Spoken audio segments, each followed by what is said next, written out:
Breathing in, calming. Breathing out, smiling. Breathing in, I feel alive.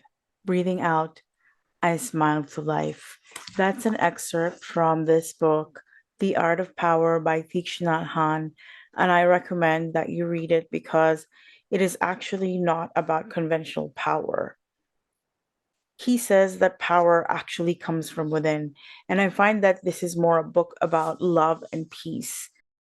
This book actually is about power, but not the kind of power that you think. It's not greed, it's not one-upping someone, it's the power that comes from loving everyone and everything. And I feel like that is the lesson in this book. So when you get a chance, and if you enjoy reading like me, I do recommend this.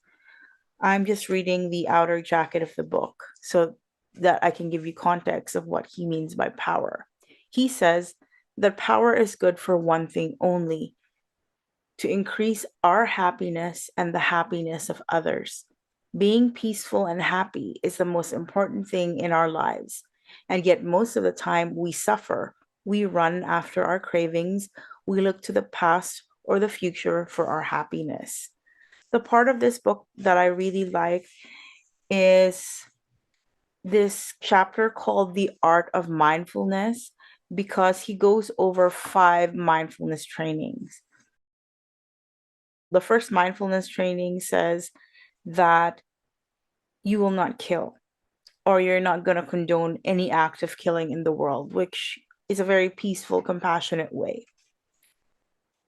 The second mindfulness training says, and this is on page 54 of the book, by the way, says that you commit to loving kindness and learning ways to work for the well being of people, animals, plants, and minerals. You're going to practice generosity by sharing time, energy, material resources with those who are in real need, and that you won't steal or possess anything that should belong to others, and that you shall prevent others from profiting from human suffering or the suffering of other species on earth. The third mindfulness training is something that I resonate with as someone who's recently broken up with someone I was with for 14 months. It is because I believe that actual lovemaking is such a beautiful and delicious thing. So when you have sex with someone who you are deeply in love with and vice versa, it's all the more nourishing. It's not just getting off, it's actually being nourished spiritually, and yes, physically. And so the third mindfulness training basically says that you're committed to cultivating responsibility and learning ways to protect the safety and integrity of individuals, couples, families, and societies. The fourth mindfulness training is basically about unmindful speech and inability to listen to others. So basically, you're saying that you're committing to cultivating loving speech and deep listening in order to bring joy and happiness to others and relieve them of suffering. Knowing words that can create happiness or suffering, I am committed to learning to speak truthfully with words that inspire self confidence, joy, and hope. I am determined not to spread news I do not know to be certain, and not to criticize or condemn things which I am not sure. I shall refrain from uttering words that cause division or discord, or that can cause a family or community to break. I shall make all efforts to reconcile and resolve conflicts, however small.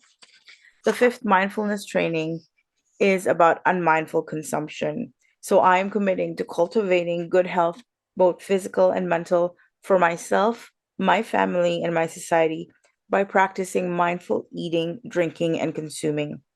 I am committing to ingest only items that preserve peace, well being, and joy in my body, in my consciousness, and in the collective body and consciousness of my family and society.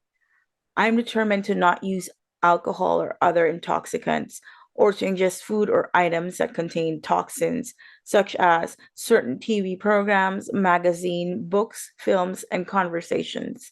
I am aware that to damage my body or my consciousness with these poisons is to betray my ancestors, my parents, my society, and future generations.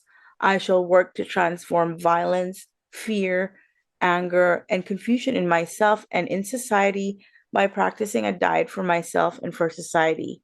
I understand that a proper diet is crucial for self transformation and for the transformation of society.